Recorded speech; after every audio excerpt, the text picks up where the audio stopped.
Demikianlah iring-iringan berobor itu menjadi semakin lama semakin dekat dengan pedukuhan di pinggir hutan itu. Di tengah-tengah bulak nampaknya bagaikan seekor ular yang bersisikkan bara, sedang merambat dengan cepat, meluncur seolah-olah sedang menyergap mangsanya. Kalian melihat obor-obor itu? Tiba-tiba seorang peronda di pedukuhan di dekat hutan itu berdesis. "Ya, agaknya menuju kemari," jawab yang lain. "Apakah mereka kawan-kawan penjahat itu? Jika demikian kita akan celaka. Bukan hanya 2 orang yang akan terbunuh, tapi semua laki-laki akan mati. Agaknya demikian jika kita dengan sukarela menyerahkan kepala kita. Kita sekarang sudah bersiaga. Berapa saat yang lampau peristiwa itu terjadi demikian mengejutkan, sehingga kita tidak sempat berbuat apa-apa." Yang lain mengangguk-angguk, namun kemudian wajahnya menjadi tegang. "Ya, mereka menuju kemari. Siapkan semua laki-laki." Tiba-tiba terdengar perintah pemimpin peronda itu. "Seorang dari kalian pergi ke rumah Ki Buyut dan melaporkan bahwa iringan berkuda dan berobor sedang menuju kemari." Seorang dari mereka pun kemudian dengan tergesa-gesa pergi ke rumah Ki Buyut. Sedang yang lain dengan tergesa-gesa pula memanggil setiap orang laki-laki dengan beruntun yang seorang kepada yang lain. Dengan demikian, maka dalam waktu yang singkat setiap orang telah mendengar bahwa sebuah iring-iringan berobor sedang meluncur dengan cepat menuju ke pedukuhan mereka. Karena itulah maka mereka pun segera mempersiapkan diri untuk menghadapi segala kemungkinan. Mereka tidak mau membiarkan diri mereka dibantai dengan semena-mena. "Siapkan kentongan," perintah Ki Buyut yang kemudian telah berada di antara orang-orangnya. "Jika ternyata mereka penjahat-penjahat, maka bunyikan tengoro agar orang-orang dari pedukuhan sebelah menyebelah mendengar dan datang membantu. Kami sudah membuat perjanjian dengan mereka bahwa dalam keadaan yang gawat kita akan saling membantu. Bagaimanapun juga kemampuan para penjahat, jika jumlah kita berlipat ganda, maka mereka tidak akan dapat berbuat banyak. Mungkin akan jatuh banyak korban di antara kita, tapi mereka harus kita musnahkan." Berapa orang pun kemudian menyiapkan kentongan, tidak hanya di satu tempat tetapi di beberapa tempat yang sudah ditentukan. Pedukuhan itu pun bagaikan telah diguncang oleh kegelisahan. Berpuluh-puluh orang laki-laki termasuk anak-anak mudanya telah bersiap menghadapi segala kemungkinan. Meskipun mereka tidak memiliki kemampuan berkelahi, tetapi mereka telah dibakar oleh dendam karena peristiwa yang pernah terjadi. Apalagi mereka telah saling bersepakat dengan orang-orang di pedukuhan sebelah menyebelah. Jika terjadi sesuatu, maka mereka akan menghadapi bersama-sama.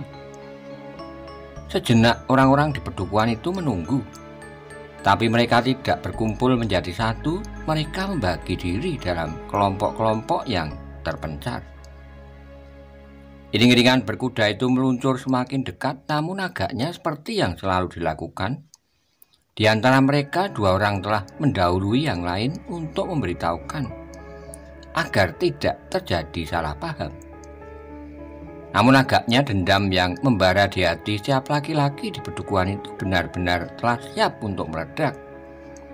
Itulah sebabnya maka setiap orang di antara mereka telah mencabut senjata mereka masing-masing untuk menghadapi segala kemungkinan.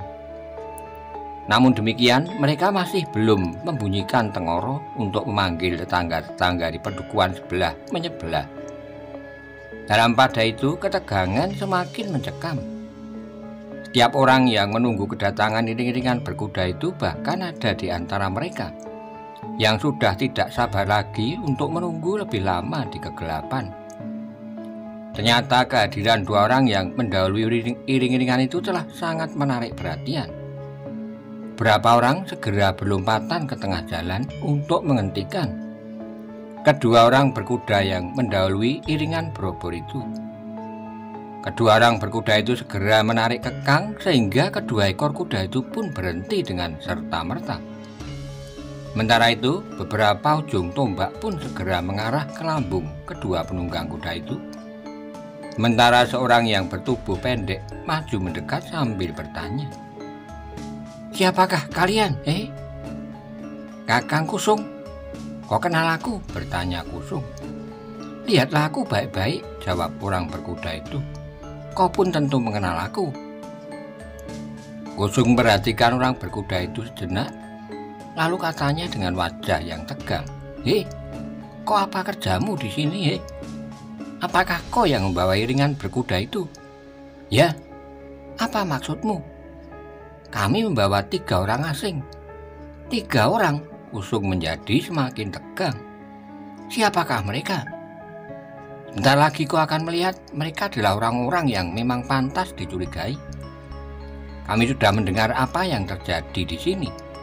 Sehingga karena itu maka 3 orang itu telah kami tangkap dan kami bawa kemari. Mungkin mereka adalah orang-orang yang pernah datang ke pedukuhan ini dan membunuh beberapa orang."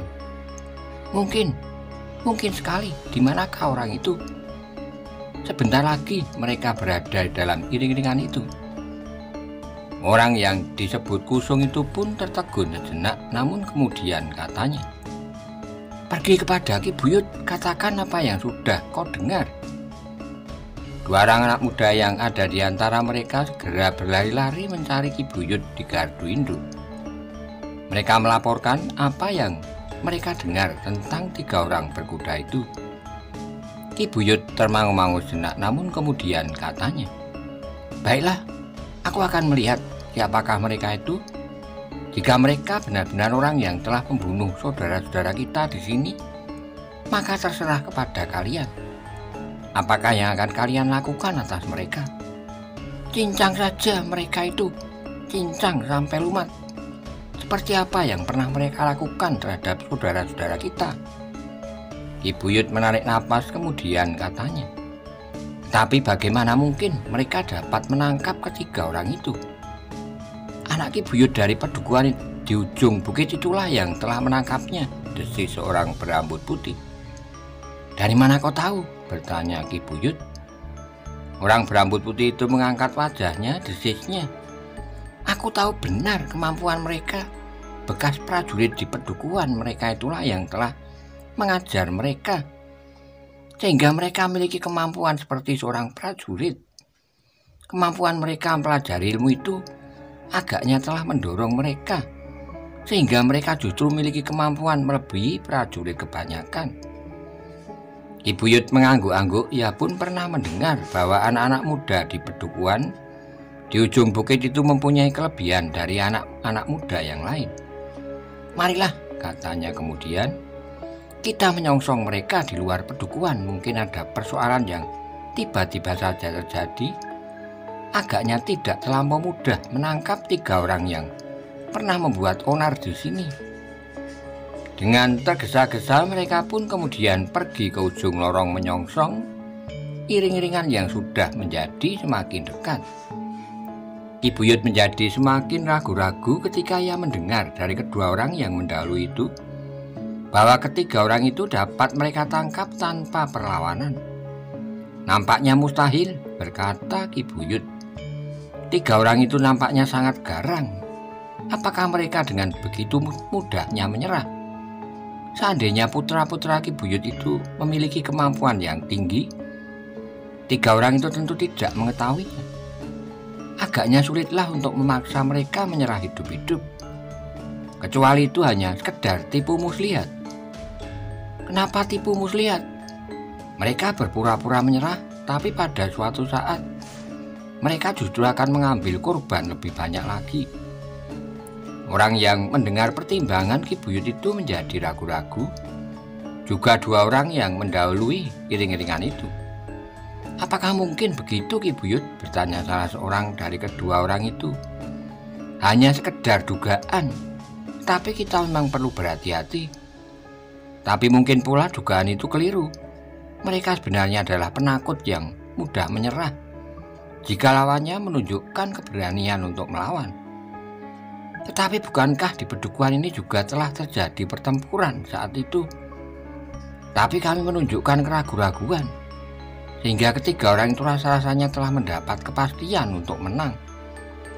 Kedua orang itu mengangguk-angguk, tetapi mereka tidak sempat untuk bertanya lagi, karena iring-iringan itu pun telah menjadi semakin dekat, meskipun tidak terlampau cepat. Nyala obor yang kemerah-merahan tampak menyusuri bulak panjang, berkelok-kelok di sepanjang jalan di tengah-tengah tanah persawahan yang luas. Karena itulah, maka selagi jaraknya masih panjang, orang-orang di Pedukuhan itu sudah melihatnya, bahkan sebelum iring-iringan itu menyusup ke Pedukuhan kecil yang terakhir sebelum mencapai Pedukuhan itu. Kini iring-iringan itu menjadi dekat sekali. Karena itulah maka Ki Buyut pun kemudian melangkah maju, menyongsong iring-iringan itu. Di paling depan dari iringan itu adalah Ki Buyut, yang kemudian menempatkan diri di ujung bersama dua orang anak laki-lakinya. Sedangkan anaknya yang lain berada di sekitar ketiga orang yang telah mereka tangkap tanpa perlawanan. Ki Buyut dari Pedukuhan di ujung bukit itu pun menarik kekang kudanya ketika ia melihat beberapa orang menyongsongnya. Di antara mereka nampak kedua orangnya yang mendahului iring-iringan itu, dan Ki Buyut dari Pedukuhan di sisi hutan rindang yang telah mengalami bencana itu. "Selamat datang di Pedukuhan kami, Ki Buyut," berkata Ki Buyut Pedukuhan di sisi hutan. Ki Buyut dan Pedukuhan di ujung bukit pun segera turun dari kudanya sambil menjawab, "Terima kasih. Kami datang membawa beberapa orang yang barangkali penting bagi Pedukuhanmu." Sejenak mereka pun kemudian berbincang sementara iring-iringan itu terhenti. Maisa Bungalan yang merasa dirinya diperlakukan tidak adil, hampir tidak dapat menahan hatinya lagi. Namun setiap kali kedua pamannya selalu memberinya isyarat agar ia tidak berbuat apa-apa. Namun ketiga orang itu pun kemudian tertegun ketika mereka melihat beberapa orang mendekatinya. Di antara mereka adalah Ki Buyut dari Pedukuhan di pinggir hutan itu. Sejenak Ki Buyut termangu-mangu di bawah cahaya obor ketiganya diamat-amati, seperti tertuduh yang akan mendapat pengadilan. "Turunlah," terdengar suara Ki Buyut yang besar dan dalam. Maisa Bungalan menggigit bibirnya, namun ketika kedua orang pamannya telah melompat turun pula, maka ia pun segera turun betapapun segannya. Agaknya beberapa orang yang sedang mengamat-amatinya masih belum puas melihat ketiganya yang berdiri diam, betapapun dada Maisa Bungalan bergejolak. Betapapun juga ternyata Maesawagni dan Witantra menjadi berdebar-debar juga. Rasa-rasanya mereka memang sedang menunggu keputusan yang akan dijatuhkan atas mereka, bersalah atau tidak.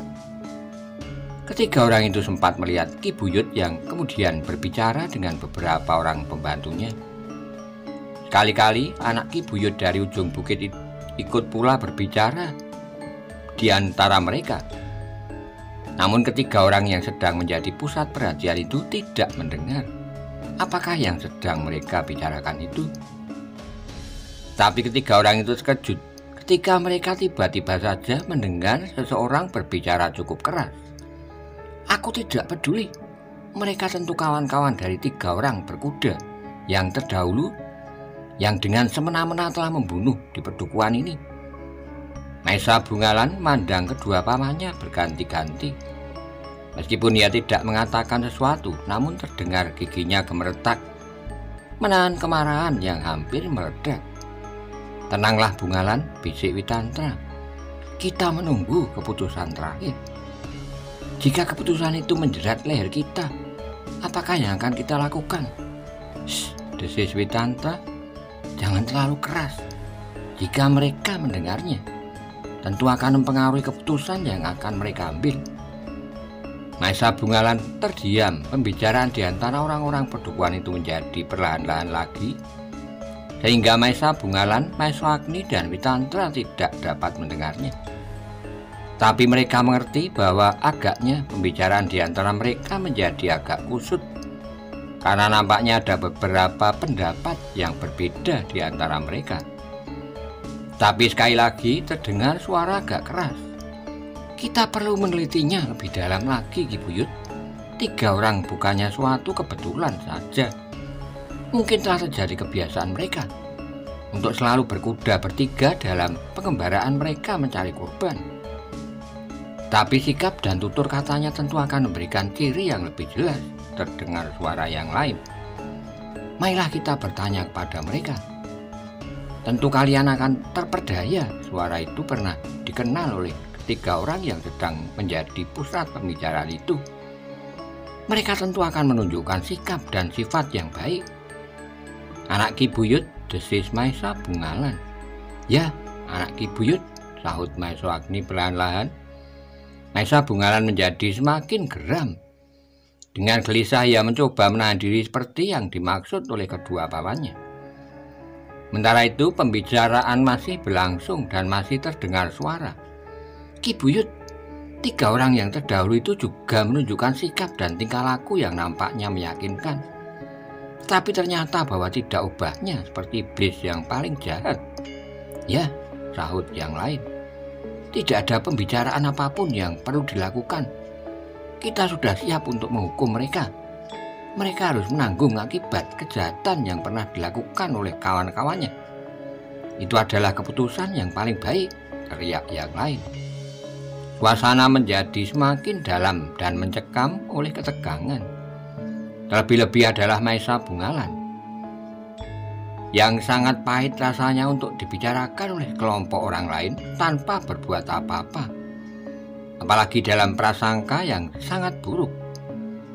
Namun dalam pada itu terdengar suara Ki Buyut justru yang pernah mengalami bencana di perdukuannya. Tetapi bagaimanapun juga kita tidak boleh tergesa-gesa mengambil kesimpulan. Ketegangan yang semakin memuncak itu pun kemudian ditambah lagi dengan kata-kata Ki Buyut. Aku akan bertanya pada mereka. Tidak ada gunanya, terdengar suara lain. Berguna atau tidak berguna, tapi aku wajib meyakinkan diri. Kelompok orang itu pun kemudian menyibak. 2 orang buyut dari kedua pedukuhan itu pun kemudian melangkah mendekati Maesa Agni, Witantra dan Maesa Bungalan. Maesa Bungalan ingin melompat menerkam orang-orang yang mengiringi 2 orang buyut itu dan menunjukkan pada mereka bahwa mereka tidak pantas membicarakannya dengan prasangka yang buruk. Dan apalagi seolah-olah mereka memiliki kekuasaan untuk menentukan nasibnya. Maesa Agni dan Witantra menyadari sikap hati Maesa Bungalan itu. Karena itu maka mereka berdualah yang kemudian melangkah maju untuk menjawab setiap pertanyaan yang akan diucapkan oleh setiap orang yang mengerumuninya, terutama kedua orang buyut itu. Ki Buyut dari pedukuhan di ujung hutan itulah yang kemudian mendekati ketiga orang itu lebih dekat dari yang lain. Sejenak ia memandangi ketiga wajah itu di bawah cahaya obor. Kalian memang bukan orang-orang yang pernah membunuh saudara-saudaraku Batuguan di sini, berkata Ki Buyut. Baru kali ini aku melihat daerah ini, Ki Buyut, jawab Maesa Agni. Tetapi kawan-kawanmu tentu pernah bercerita kepadamu tentang daerah ini, terdengar seorang mendahului Ki Buyut. Kisana, berkata Witantra. Seandainya seorang atau lebih dari kawan-kawanmu bercerita tentang daerah ini, maka aku kira justru aku tidak akan tersesat sampai ke daerah ini. Karena aku tentu tahu bahwa daerah ini akan menjadi sangat mudah tersinggung, seperti yang sebenarnya terjadi. Jadi apakah yang mendorong kalian sampai ke tempat ini? Bertanya Ki Buyut. Aku pernah mengatakan kepada Ki Buyut dari pedukuhan di ujung bukit bahwa kami adalah hamba-hamba istana yang sedang nganglang untuk melihat kenyataan hidup rakyat Singosari. Ki Buyut mengerutkan keningnya. Namun salah seorang di belakangnya berkata, setiap orang dapat menyebut dirinya demikian, hamba istana, bahkan senopati sekalipun. Tapi dapatkah mereka bertiga menunjukkan pertanda itu?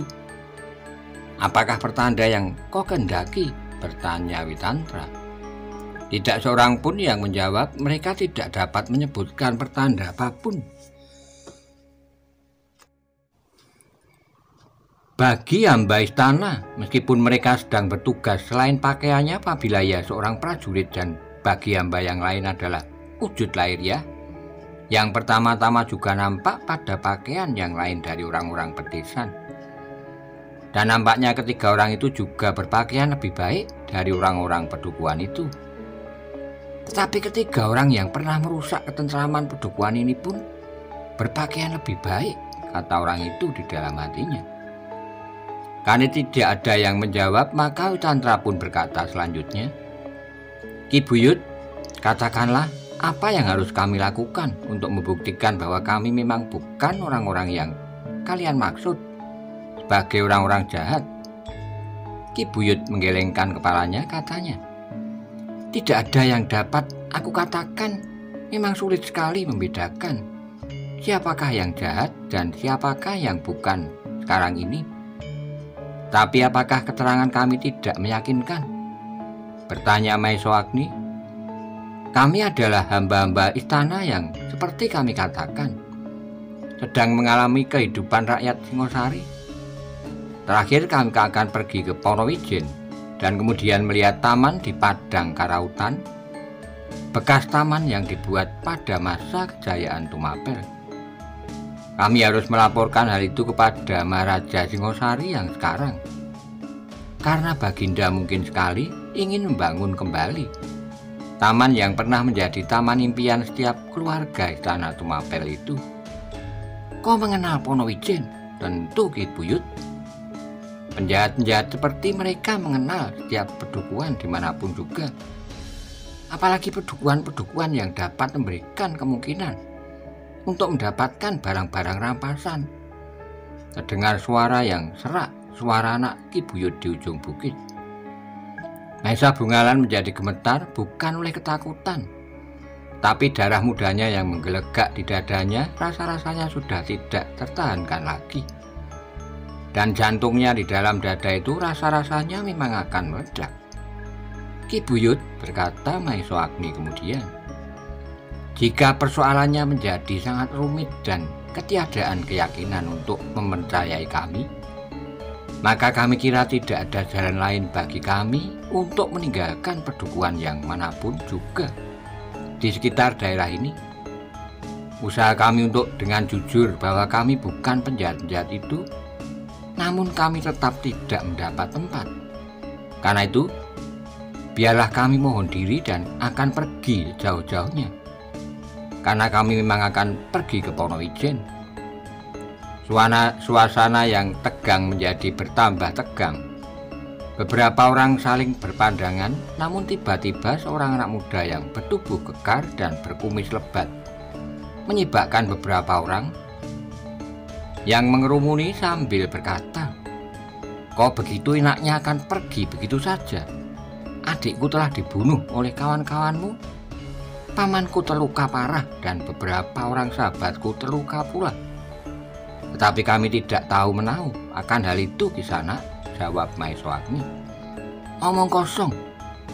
Adikku itu pun tidak tahu menahu apapun tentang kawan-kawanmu itu, tapi harus menjadi korban bersama beberapa orang lain." Orang itu menggeram lalu, "Tidak, kalian tidak dapat pergi. Kalian akan kami ikat di depan banjar untuk menerima hukuman picis." Maesa Bungalan bergeser tapak, tetapi Wicandra menggamitnya. "Kisana," berkata Maeswagni, "kenapa kalian tidak dapat berpikir bening? Jika kami adalah kawan-kawan dari orang-orang yang telah membunuh saudara-saudaramu, maka kami tentu tidak akan dapat kalian paksa untuk menyerah begitu saja. Seandainya jumlah kami terlampau sedikit dibandingkan dengan jumlah kalian. Namun percayalah bahwa jika kami berniat seperti orang-orang yang kalian sebut kawan-kawan kami itu, tentu akan dapat membunuh lebih banyak dari 2 orang dan melukai lebih dari 15. Nah, kalian dengar," teriak anak muda itu kepada kawannya. "Orang ini sudah mengaku." "Kau salah paham," bantah Maeswagni. "Maksud kami, jika kami benar-benar kawan orang-orang berkuda itu. Persetan, jangan ingkar, kepung mereka rapat. Jika mereka melawan, lumpuhkan mereka. Aku tetap menghendaki pembalasan yang setimpal atas kematian adikku dan saudara-saudaraku. Karena itu aku menghendaki mereka ditangkap hidup dan mendapat hukuman picis. Maesa Bungalan benar-benar tidak lagi dapat menahan hati dengan suara gemetar ia berbisik di telinga Maesa Agni. Dan paman masih akan tetap bersabar. Maesa Agni tidak menghiraukannya, bahkan ia masih berkata kepada anak muda itu, "Jangan memaksa kami untuk melakukan kekerasan di sana. Sekali lagi aku minta, lepaskan kami pergi, kami tidak akan berbuat apa-apa." Setelah terbayang kegagalan dan hukuman yang paling pantas bagi kalian, maka kalian mengambil sikap lain. Tidak, kalian akan kami tangkap. Kami akan menunggu selama 3 hari. Jika dalam 3 hari kawanmu yang membunuh itu tidak dapat kami tangkap atau datang dengan sukarela untuk membebaskan kalian, maka kalian benar-benar akan kami hukum picis.